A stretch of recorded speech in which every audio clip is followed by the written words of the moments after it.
Corel Draw tutorial series का यह part 5 video है और आज की इस वीडियो में हम कोरल ड्रा के क्रॉप टूल और जूम टूल को पूरा कंप्लीट करेंगे कि कोरल ड्रा में क्रॉप टूल और जूम टूल का काम क्या होता है।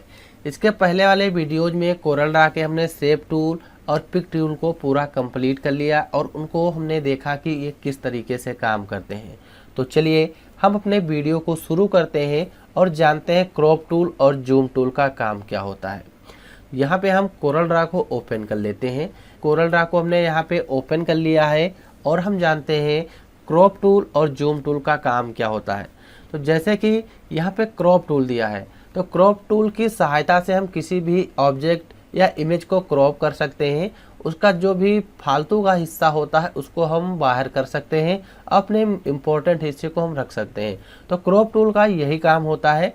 जैसे यहाँ पे हम कुछ इमेज बनाए हैं, यहाँ पे हमारे सामने कुछ डिजाइन बनी है। अब हमसे किसी ने कहा कि इस डिजाइन से तुम्हें केवल इतना ही एरिया यहाँ पे लेना है, इतना एरिया तुमको रखना है और बाकी का जो एरिया है उस एरिया को हमें हटा देना है। तो हम इमेज को क्रॉप कर लेंगे। क्रॉप करने के लिए यहाँ पे क्रॉप टूल है, क्रॉप टूल लेंगे और जितने एरिया को हमें रखना है उतना एरिया यहाँ से हम सेलेक्ट करेंगे। कुछ ऐसे सेलेक्ट हो जाएगा। अब इसको हम यहाँ से क्रॉप कर सकते हैं, लेकिन क्रॉप करने से पहले जब हम इमेज को क्रॉप करेंगे, सिलेक्शन बनाएंगे, तो ऊपर हमारे कुछ ऑप्शन आते हैं प्रॉपर्टी बार में। तो सबसे पहला जो ऑप्शन दिया है क्रॉप पोजीशन का। क्रॉप पोजीशन के सहायता से ये हमें बताएगा कि जो हमने यहाँ पे क्रॉप टूल यूज किया है ये पेज के किस साइज में है, यानी कि इस क्रॉप टूल की पोजीशन बताता है। यहाँ पे इसको हम जिस साइड में मूव करेंगे इसका जो नंबर है ये ऑटोमेटिक यहाँ से चेंज होता जाएगा। फिर यहाँ पे नेक्स्ट ऑप्शन दिया है हमारा जो है क्रॉप साइज का। क्रॉप साइज क्या है, जो यहाँ पे क्रॉप साइज का सिलेक्शन है इसको हम नॉर्मली यहाँ से भी कम ज़्यादा कर सकते हैं, जितना चाहे उतना कम कर लेंगे और जितना चाहे उतना यहाँ से हम बढ़ा भी सकते हैं। लेकिन यहाँ पे हम ऑटोमेटिक जो नंबर टाइप करके कम कर सकते हैं। यहाँ पे हम 5 और 4 कर देंगे। 5 4 करेंगे, इंटर करेंगे तो 5/4 के अकॉर्डिंग क्रॉप हो जाएगा। इसको हम यहाँ से जितना चाहे उतना बढ़ा सकते हैं, कुछ ऐसे एडजस्ट करेंगे और इसको एडजस्ट करेंगे। ये हमारा रोटेशन का ऑप्शन दिया है, जितने एंगल पे इसको रोटेट करना है यहाँ से हम रोटेट करेंगे। 10 टाइप करेंगे तो 10 पॉइंट पे रोटेट हो जाएगा। अगर इसमें 0 टाइप करके इंटर करेंगे तो बिल्कुल 0 पॉइंट तक ये हो जाएगा। ये हमारा क्रॉप टूल होता है। अब इतने एरिया को हमें क्रॉप करना है तो हमें कुछ नहीं करना, बस यहीं पे डबल क्लिक कर देना है। जैसे ही हम डबल क्लिक करेंगे तो उतना एरिया हमारा ऑटोमेटिक क्रॉप हो जाएगा। तो क्रॉप टूल आप लोग समझ गए होंगे कि क्रॉप टूल काम कैसे करता है। तो क्रॉप करने का एक और भी तरीका है। जैसे यहाँ पे हमने कुछ इमेज ओपन की है, इमेज हमारी ओपन हो गई। अब हमसे किसी ने कहा यहाँ पे जो कंप्यूटर कोर्स लिखा है केवल हमको कंप्यूटर कोर्स रखना है और बाकी का जो एरिया इसको हमें क्रॉप कर देना है। और जो यहाँ पे इमेज हैं इन इमेज को भी रखना है और इसमें से केवल कंप्यूटर कोर्स रखना है। अगर हम डायरेक्ट नॉर्मली यहाँ से क्रॉप टूल लेंगे और इतने एरिया को सेलेक्ट करेंगे और यहाँ पे डबल क्लिक करेंगे तो केवल कंप्यूटर कोर्स ही रहेगा। इसके साथ साथ हमारी जो भी इमेज थी वो सारी की सारी इमेज यहाँ से हट जाएंगी। तो इस तरीके से हमें नहीं करना। तो सबसे पहले जिस इमेज को हमें क्रॉप करना है उसको सेलेक्ट करना होता है। इस इमेज को हमें इतना एरिया चाहिए, तो सबसे पहले इस इमेज को सेलेक्ट करेंगे, क्रॉप टूल लेंगे और यहाँ से इतने एरिया को हम सेलेक्ट कर लेंगे कंप्यूटर कोर्स को और इस पर डबल क्लिक करेंगे। तो अब हमारा केवल कंप्यूटर कोर्स यहाँ पे रहेगा और इसके साथ साथ जो हमारी बाहर की इमेज थी वो भी रहेंगी। तो ये आप लोग समझ गए होंगे। और इसी में हमारे जो टूल दिए हैं knife tool, virtual segment, delete, इनका काम क्या होता है। तो यहाँ पे हम जैसे कोई इमेज ड्रा कर लेते हैं, ऑब्जेक्ट लेंगे और इस तरीके से एक ऑब्जेक्ट हमने यहाँ पे बनाया। ऑब्जेक्ट हमने बनाया, फिर हम क्रॉप टूल पे जाके एक नाइफ टूल है, नाइफ टूल पे क्लिक करेंगे। अब जैसे कि जब हम नाइफ टूल पे क्लिक किया हमारे सामने कुछ पेंसिल के आकार का एक ऑब्जेक्ट आएगा। अब हम अगर इस तरीके से करेंगे तो ये काम नहीं करेगा। इस तरीके से पेंसिल का साइज अगर रहेगा तो ये हमारा काम नहीं करेगा। अगर हम खड़ा करेंगे ये हमारा पेंसिल जो है ये खड़ी हो जाएगी तो ये काम करेगी। यहाँ से लेके यहाँ तक हम इसको क्रॉप करना चाहते हैं तो क्लिक कर देंगे। क्लिक किया, पिक टूल लेंगे, इसको बाहर कर देंगे, ये हमारा कुछ अलग रहेगा। ये हमारा इस तरीके से काम करता है। लेकिन जब हम यहाँ पर रेक्टेंगल टूल ड्रा करते हैं और लेंगे नाइफ टूल, तो यहाँ पे दो ऑप्शन आ जाते हैं। सबसे पहला keep as one object. Keep and one object क्या करेगा, जब हम इसको क्रॉप करेंगे कीप एंड वन ऑब्जेक्ट की सहायता से, तो ये बिल्कुल अलग नहीं करता है, उसी में मिक्स करता है। यहाँ पे क्लिक किया और यहाँ पे जाके और इस तरीके से ड्रा कर लिया।